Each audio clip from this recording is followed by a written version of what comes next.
Hello, what's up mga idol? Dahil malapit na ang November, tayo ay pupunta ng sementeryo at maglilinis tayo ng mga pansyong ng mahal natin sa buhay. Hawak na natin ang pintura at roller, gagamitin natin sa pagpintura at hawakan na rin natin ang timba at tayo gagamit ang instant transmission technique.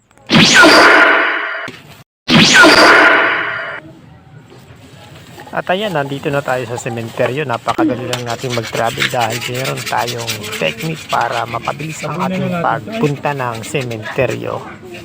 Atin ang tatakpan ang lahat ng mga nakasulat dyan at babaguhan ko na lang ng mga letra. At ito nga pala yung aking mag-ina na kamakailan lang ay nagpaalam rin. Bigla nga pala sumulpot itong anak ko sa likod ko na ngayon ay nagkakaskas ng mga dumi na naka-usli. Kinakaskas niya yung mga pinagpatakan ng kandila. Di ko alam kung saan dumaan to.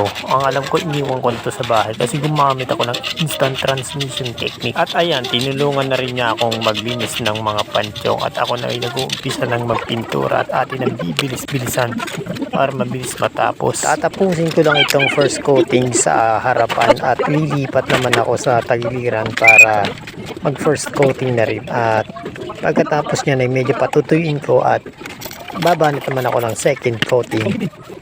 So ayun nga mga guys, salamat sa panonood.